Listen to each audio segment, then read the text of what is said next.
शासनाच्या वतीने परमिट रूमवर 5% वॅट शासनाने 10% केला आहे। यामुळे किमतीत असमतोल वाढलेला असून ग्राहक परमिट रूम पासून दुरावलेला आहे आणि तो वाईन शॉप मधून खरेदी करून अवैध ठिकाणी म्हणजेच धाबे, चायनीज ठेले, अंडा गाडी, सावजी भोजनालय, सार्वजनिक पार्क, रस्त्यावर गाडी पार्क करून येथे मद्यप्राशन करतो। यामुळे कायदा आणि सुव्यवस्थेचा प्रश्न निर्माण होतो आहे। अवैध ठिकाणी अवैध माल सुद्धा विकला जात आहे। यामुळे शासनाच्या महसुलाचे नुकसान होणे आहे। याचा विरोध करत गोंदिया जिल्ह्यातील रेस्टॉरंट परमिट रूम असोसिएशनच्या परमिट रूम दिवसभर बंद ठेवत जिल्हा अधिकारी यांच्या कार्यालयावर धडक मोर्चा काढण्यात आला असून या संबंधात जिल्हाधिकारी यांना निवेदन देण्यात आले आहे। याच्यामध्ये काय 2022 पूर्वी गोंदिया जिल्ह्यात फक्त 176 लायसन्स होते। शासनाने मागील 3 वर्षात अंदाजे 150-200 नवीन लायसन्स दिलेले आहेत। ते नवीन लायसन्स ज्यांनी घेतलेले आहेत त्यांच्या आता इन्व्हेस्टमेंट करून सध्या ते सुरू झालेले आहेत। 2 महिने, 4 महिने, 5 महिने त्यांना झालेले आहेत। आता हा एवढी दरवाढ केल्यावर बारमध्ये कस्टमर येणारच नाही। मग बार कसं चालेल? त्यांचा इन्व्हेस्टमेंट संपूर्णपणे डुबला। ते तरुण बेरोजगार आहेत ज्यांनी शेती विकून किंवा काहीतरी आपला इकडून तिकडून कर्ज घेऊन व्यवसाय सुरू केलेला आहे। अशा प्रकारे जर त्यांनी इतकी दरवाढ केल्यानंतर बारमध्ये कस्टमर येणार नाही, बार चालणार नाही।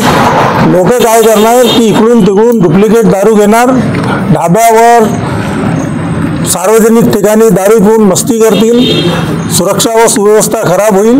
याच्याकरता आम्ही शासनाला विनंती करीत आहेत की 15% टॅक्स कमी करण्यात यावा, वॅट कमी करण्यात यावा, अन्यथा आमचं आंदोलन समोर आमच्या वरिष्ठांच्या मार्गदर्शनाखाली सुरू राहील। बस।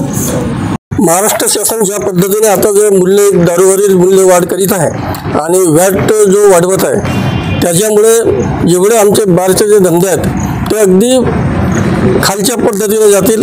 अगदी कोणतेही गिराईक तिथे येणार नाही, कारण की त्याचे मूल्यच एवढं वाढेल की जो गिराईक आहे तो एकतर कुठेतरी चोरीची किंवा इनलिगल दारू घेईल परंतु बारमध्ये येणार नाही।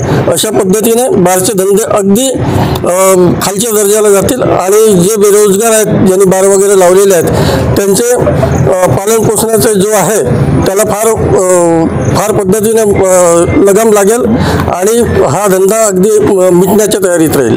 जे महाराष्ट्र शासनाद्वारा आम्हाला 10% जे परमिटून जो टॅक्स लागलेला आहे त्याच्या विरोधात आम्ही गोंदिया जिल्हा बार असोसिएशन सगळ्यांनी मिळून जरी एक पत्र निवेदन दिलेलं आहे की आमचे जे बार असोसिएशनमध्ये जे बार दिलेले आहे त्याला कमीत कमी 25 ते 30 लाख रुपये लागतात आणि जे फीस आहे कमीत कमी 5 ते 7 लाख रुपये आम्हाला फीस लागतात। सर्वप्रमाणे जे टॅक्स आम्ही भरतो, पण जे 10% टॅक्स लागलेलं आहे ते आमच्यावर बोज चाललेला आहे। असं लागतं की आम्हाला बार बंद करावं लागतील, कारण की आम्हाला जे खर्च आहे जे आम्हाला विकण्याचे जे दारू भेटतात त्यामध्ये टॅक्स लागतात, आम्हाला वाचणार काय? आम्ही कसं धंदा करू?